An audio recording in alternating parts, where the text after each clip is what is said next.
How do you feel? Because I've not had my eyebrows done in years. So, That doesn't matter. to you. It's all good. Yeah. Well, how do you feel most comfortable? So, So, how has this whole Black Lives Matter, George Floyd uprising affected you? What do you feel about it? it's been turbulent for sure. It's been 2 weeks since George Floyd was killed. And I think I didn't find out about what had happened until the end of that week. Did it happen on a Monday? I think it happened so, on a Monday. yeah. I probably found out on Thursday. And then following that, I just was constantly watching the news and like constantly keeping up with all the protests and all the police brutality at the protests and towards protesters and people getting driven into and just feeling so much like anger and resentment and just it was just Disbelief. difficult. It was just it was horrific. It was horrific, and to see a police officer who is there to serve and protect doing the complete opposite, and how long it took for him to be charged, and it wasn't good. It wasn't a nice time. It was an awful time. And then on the flip side, to see how people came together, like all different colors and different beliefs and different backgrounds, people coming together to stand up for justice and to stand up for human rights of everybody, like Black people. Black lives matter, and that's been acknowledged by so many people, and that was beautiful. So it's just been turbulent, but it's been important. History. We're making history right now. Like history is watching right now. What do you think it is about this particular like happening, this situation, the killing of George Floyd? Like obviously this stuff's been happening for years and years. Like for you personally, can you identify what in particular about this situation is kind of maybe triggered the awareness maybe or the heightened awareness? I think, yeah, obviously racism is not new, and it's not worse than it was 5 years ago, 10 years ago, 100 years ago, 200 years ago. But what's different now is that we have mobile phones, and George Floyd dying on camera, that I've never seen a 10-minute video of a police officer suffocating a Black man before, and everyone's seen that video now, and I think racism is just being revealed to us, and we're being confronted by it, and we have the choice of whether we're just gonna sit back and let it happen, or whether we're gonna do something about it, and whether we're gonna create the change that needs to happen, because it's so wrong. It's so wrong for things like that to be happening, and and as so many people have already said, in being complicit, you're just allowing it to happen, and if you don't address racism, then it's just gonna repeat. So, we can't be the generation that just sits back. Exactly. While we have all these resources, I think it's important to put them to good use. Absolutely. And if you're white, if you're brown, if you're Black, it's like racism is no one's fault, but it's our fight. It's all of our responsibility to end it. to fight it. Do you believe that racism can end? I think it can be minimized. The impact of racism can be minimized because people can have racist thoughts and people can have racist ideologies, and then there's racist practices. And I think it's really important just having that changing the way you think, having a really honest period of self-reflection and just addressing racism. It needs to happen, but also thinking about, where does racism start for you? When's the first time you said the N-word? When's the first time you called a white person a cracker?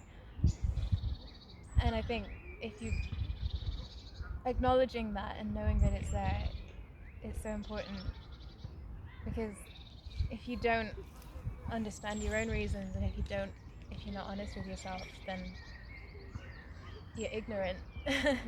And in ignorance, then you've got the repetition, because you're just sitting back and you're not aware. And I think you're never gonna be able to stop what someone's thinking, but the impact it has on other people when you put those thoughts into practice is something that we all need to consciously put in an effort to stop. And we have the Equality Act from 2010, which is really, really good and really powerful in that, it's allowing people access to opportunities and rights in the workplace. And there are so many more things that need to be done to address it and to tackle it. But the fact that a start's been made, I think, is really positive. Is there any practical steps that you're taking personally to work towards the changes that we need to see? Yeah, I think it's important to remember this last weekend in particular. It's been a lot because people are protesting, and then there are other people that are condemning that, saying, we're in a pandemic, you shouldn't be protesting. And I think it's not just protesting that you can support things, you can support it in so many other ways. And the ways that I think and that I'm trying to be actioning, it's firstly having relationships with people that look different to you, not only because it'll just enrich your life in such a huge way, but taking time to understand people that come from different backgrounds, or different, if they have different skin tones or different beliefs, being open to developing a relationship with them. Like, there are 7 billion people in the world, and to just pursue relationships with people that look and think like you is so close-minded, and it does not help the problem. So building relationships with people who are different to you is really important. And it's so hard to badmouth someone that you know. Like, it's so hard to tolerate Islamophobia when your best friend is a Muslim. I think that's a big way of tackling things. I think another way would be being intentional with your actions, and intentionally seeking to understand things that maybe you don't understand fully right now.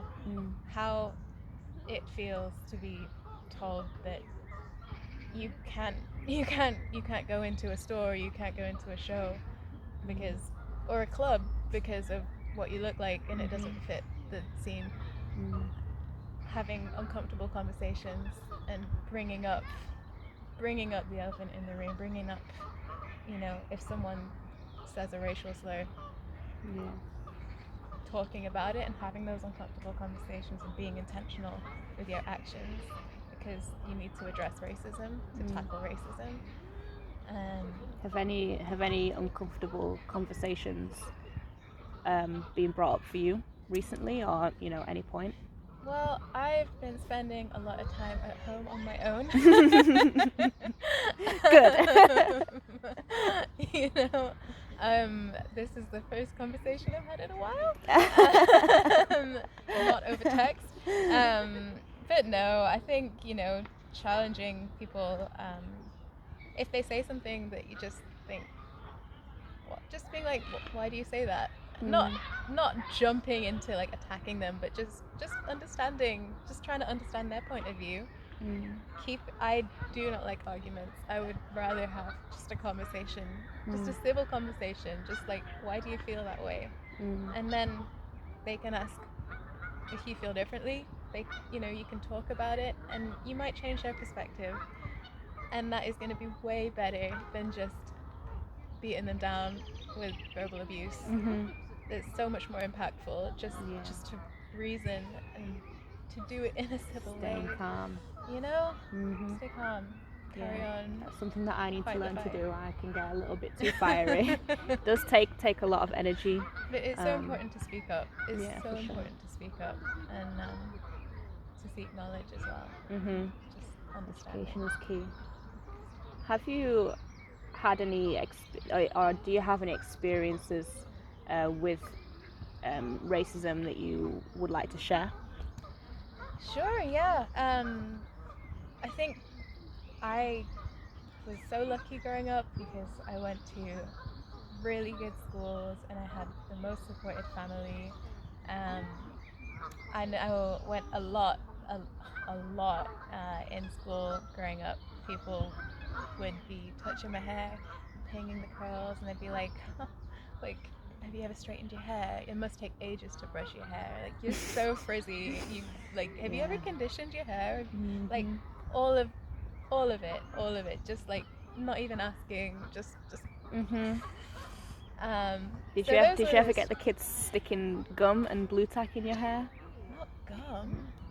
Oh. That was no fun. Yeah.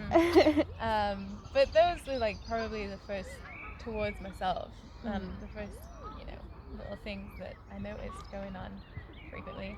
And then I remember when I was 18, I got stopped and questioned by 2 police officers because I matched the description of a suspect. Like, I look 15 right now, and I'm 22. When I was 18, I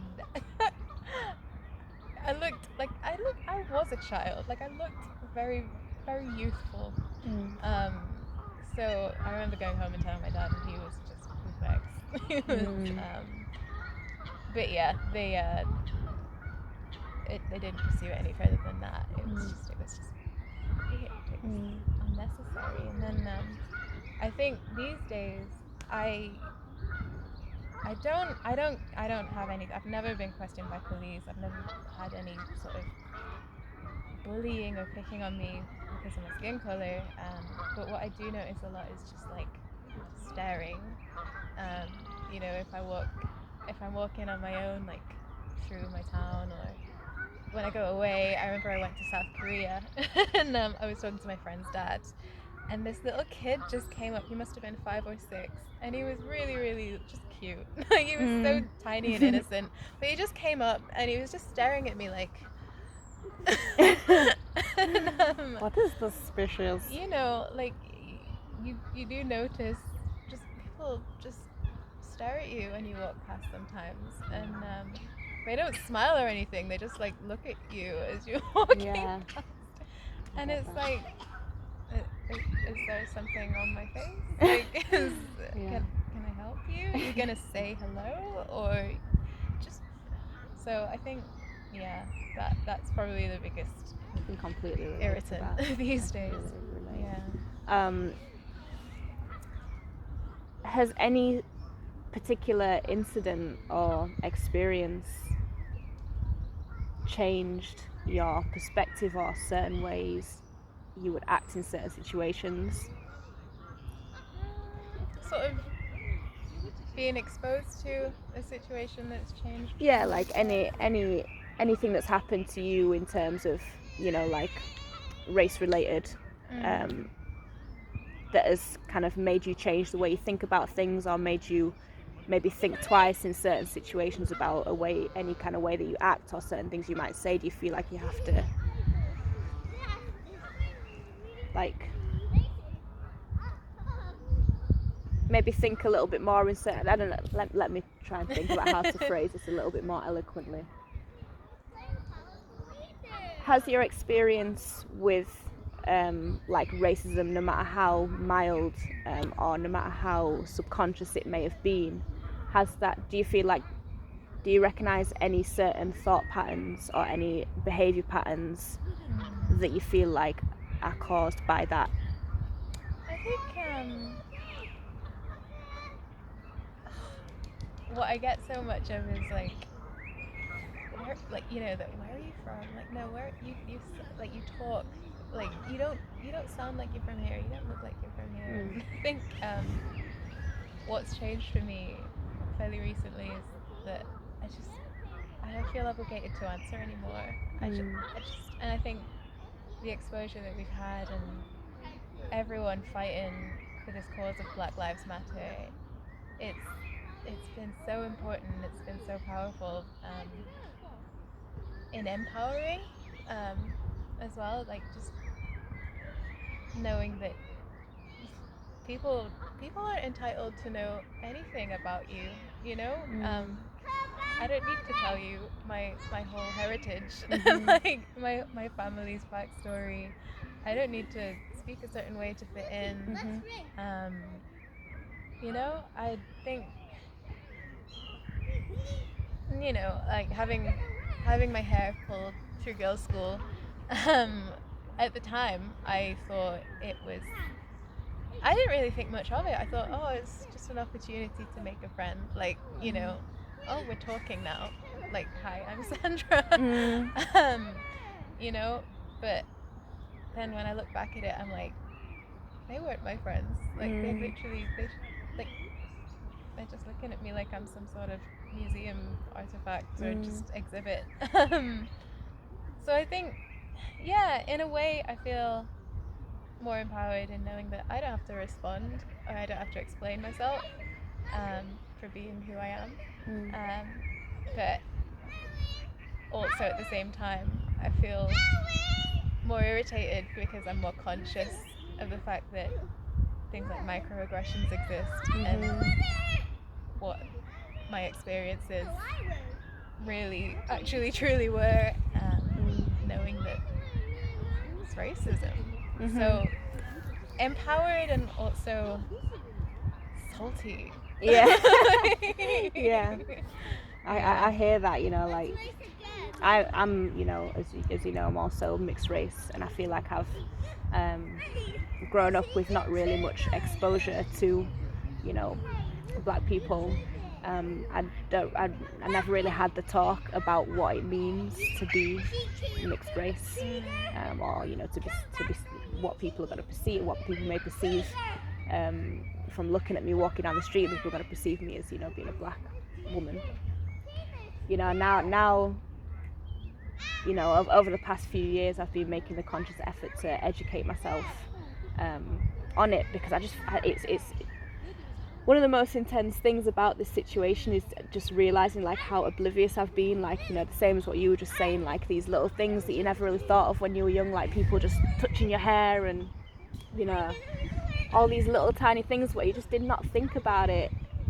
I never made the connection between people's behavior towards me and the color of my skin. I never made that connection, but now thinking, you know, certain ways that teachers were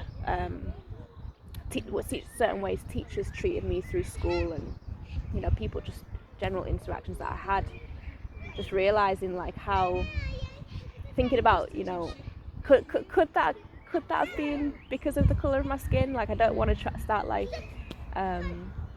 relating everything to that, but at the same time I'm just realizing like how little awareness I had of it. You know, jokes that people made. You know, I remember one time there was a guy I worked with, and he was joking around saying, you know, that I'm the color, like, he was a white dude, like, I'm the color that I am because God left me in the oven for too long. He forgot about me. He was like, oh, you just laughing about it. And I was laughing along with him, you know, not realizing, like, you know, this was at the point where I was maybe like 16. I didn't know the origins of the term half caste. You know, I'm just, it's overwhelming the amount of opportunities I've had through life that I could have, you know, changed how people behave, or at least made them a little bit more aware. And I'm finding, with this whole, it's just making me really realize, like all those times where people were just so ignorant, and making me realize how ignorant I was in not saying anything about it. And so I get what you're saying, when you're younger and just not realizing what what's going on. Really. But we're older and wiser. And wiser. It's our choice ultimately what we do from this point forward. Exactly. I think it's easy to get caught up in the shoulda, woulda, couldas of life. It's 2020 now. We've got a couple of generations who are only just realizing what's going on, and I think it's important to just look forwards, and it's hard not to. I know, especially for the people who've been like battling with this for a long time, like actively battling with it for a long time. It must be hard for them to see, the people who are just realizing. But as you said, it's important to look forward. Yeah, and seek knowledge so that when you're confronted with it again, you know what to say. Mhm. Exactly. So what does it mean to you? This is not one that I sent you to, so you haven't been able to prepare for it, because I want an organic answer. So take as long as you need to think about it. I can edit out excessive silence. So take as long as you need to think about it. What does it mean to you to be a mixed race woman in England? For me personally, it's a blessing. Like, I've been able to experience like the white side of my heritage, like through my mother and through my grandmother on her side, and these afternoon, just quintessentially British things. Scones, making scones. Yes. Like, just having that heritage. Like, yeah, I'm proud to be British. I mean, there are ugly things in history and in the present, but like my family, I'm so proud of them. And I wouldn't change them for the world. So there's that. And then I'm half Jamaican, and I am so proud of that side of my heritage and my family there too. And the food, like my Jamaican ex. But having that and being exposed to that culture and that place, like going to Jamaica and that sense of belonging, because I have family there. Like, I'm so proud to be mixed race, and I'm so proud of each individual side of my ethnicity. That's the way you'd say it. But I'm so proud of both of them, and roll them into one, and like I'm completely comfortable in my own skin. I'm just content, and there is so much going on, and there is so much work that needs to be done in tackling this issue of racial injustice and xenophobia and just intolerance, because it's everywhere. Like, it's an old problem, and it's just as toxic today as it ever was. But like, with being who I am and having the family that I have, I've just been brought up in love, like with love, and I've seen that from white people and black people. And like the number of times, and like both sides of my family will be together, and no one's looking at the other person's skin and making a judgment or saying I can't be in the same room as you. Like, I know that it's possible for people to coexist peacefully and with that unity and that joy and that love, because I've seen it. Like, that happened in my house growing up. Like, I've seen people get together of all skin colors,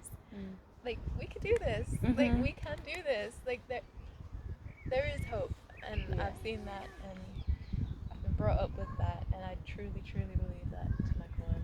So, yeah, man, I'm proud. Yes, power. Proud and happy, man. Yeah. That's really nice. Really nice. Give me a second.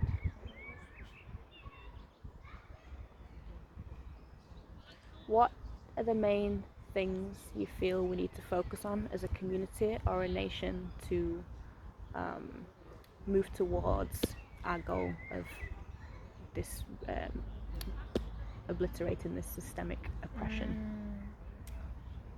I think as individuals, we can take those steps of building relationships with people that don't look like us, and take those steps to educate ourselves, and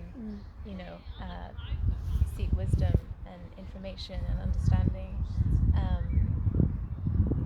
I think speaking up as well, if you're confronted with racism, if that's not directed towards yourself, towards someone else, if someone in your family says a racial slur, just say, why would you say that? Like, why are you saying that? Yeah.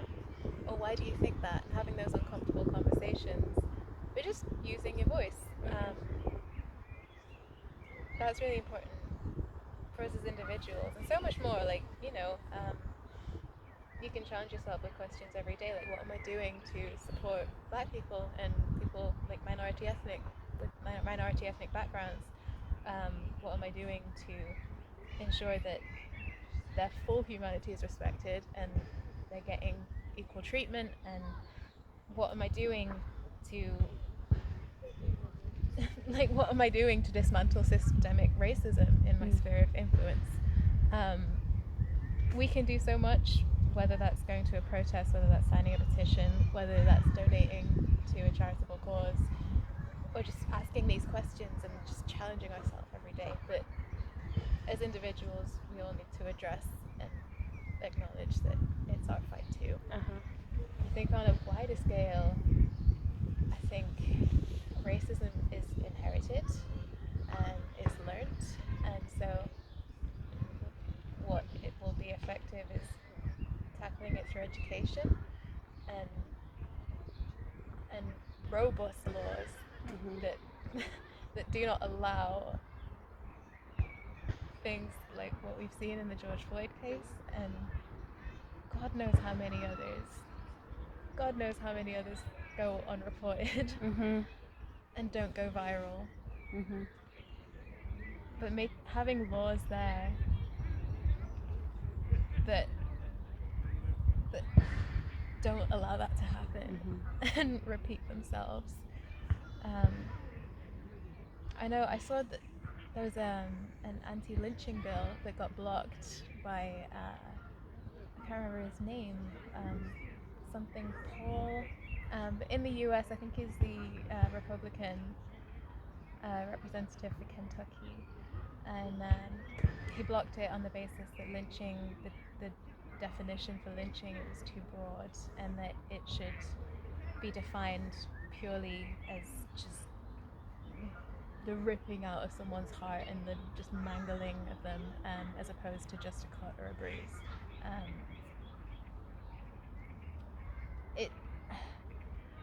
There's so much work to do, but I think having firm laws and having that education that just actively discourage racism are going to be so critical. And as individuals, we need to make sure that we're informed, that we tackle it, that we acknowledge it's our fight. There are so many things. So this dude, he's blocked the law for anti-lynching. So what's he saying with that? That they need to revise. They need to revise the definition of lynching. So right now, as it stands, it's too loose. So is there a law on that says that people can't partake in lynching, or because it's been blocked? I think I don't know. Where does it fully. stand? I know that they're introducing it as sort of a way of sentencing people that are convicted for lynching, and having, that amount of years in prison as a punishment for lynching. And I think he was arguing that if you define lynching as like killing someone really, really horribly, but because of their skin color, lynching, but also pushing someone so that they get a cut or a bruise, if we also define that as lynching, that then having an equal sentence for both things would be uneven, and when they already have laws for murder and assault and So do you think that any kind of attack that's racially fueled should have this, no matter whether it's a murder or whether it's just like a assault to any degree, do you think that they should have the same sentence, same punishment, or do you think they should be variable? I think if the intent is to murder,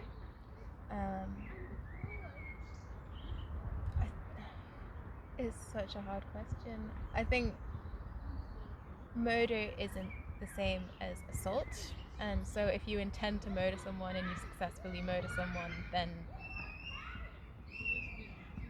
that you shouldn't be allowed to see the light of day again. If you want to break someone's arm and you successfully break someone's arm, then I don't know. I mean, there's a lot of work going into rehabilitation, and people, I don't know, Kayya. I think there are so many variables that it should be variable, but I think the anti-lynching bill, I think lynching is lynching, and the motivation behind any attack on any person, if that motivation is their skin color, then that's inexcusable. I guess it's one of those things where even if all the evidence points to it being racially fueled, they can always argue that it wasn't, which is kind of a scary thing. But yeah, I'd not heard about that. They need to hurry up and revise it so people know that they're going to have consequences no matter what they do. But the day he blocked it was the day of George Floyd's memorial. Really? Lots of work to do. Lots of work to do. Okay, there's one more question that I can remember, and that is, what does unity look like to you? I think it's true multiculturalism, where you've got all these different humans of different colours and different backgrounds, and they all come together, and they're consciously together as like, they're just coexisting, and it doesn't matter the fact that they're different, because they're one in that moment and they're together. And there's a complete lack of intolerance and hate and just segregation, and there's compassion, and there's understanding and equality. I think I don't know if I'm explaining this and articulating this very well, but I think that's what unity is for me. And I've seen it growing up, because my family, I've got so many different parts of the world inside me, but I've seen it. I know I've seen it, and I know that we can see it, more of it. But yeah, that's unity. Just harmony, like togetherness, and supporting each other. And now I remember the last question. Do you have any resources to share for people wanting to further their education? Books to read, podcasts, films, people to follow, teachers, anything you want to share? A couple of years ago, I read Slay in Your Lane, which is great. It's It's been dubbed Black Girl Bible, but that's really empowering, and I would highly recommend that any black woman buy that book and read it. I think my friend was reading Why I Don't Talk to White People About Race, and she really recommended that. I was saying to you, I've been watching sermons from Transformation Church, led by Pastor Mike, and they've been really, really powerful, and they go into these issues and they bring in Christianity, and I've just really, really loved following those. I think as well there's a lot of resources on social media, but you just need to be careful what you choose to follow. I think the best thing you can do is just taking it upon yourself, just to just get out of your safe space, get out of your comfort zone, get into the real world and see things with your own eyes. Talk to people, build these relationships with people that don't look like you, travel to places that you've never been before, if you can. Right now, difficult to travel, but travel the world, see the world, like experience all these different cultures, and just accept that, we don't have all the answers, we don't know everything there is to know, and we can't say what is right and what is wrong, and we can't define it ourselves, and just having that humility just to understand, okay, I don't know much about this, but I'm going to learn. And I can't understand fully, but I'm gonna try. And using what resources we have, just to fight the fight. Just to fight it. Do what we can. Just gotta do what we Jinx. can. Nice. Yeah, I agree. Any final sentiments you wish to share? This is a great series. Yeah. What you're doing is great. Thank you. I'm hoping that it helps in some way. It's nerve-wracking because, I'm not a conversationalist. Oh, mean. At all. But, I feel like this is something I can do, so I'm doing it. So, if you've listened so far, thank you. You're a real one. Obviously, Sandra's been spitting some truth, so, it's definitely worth listening to, and please share with your friends.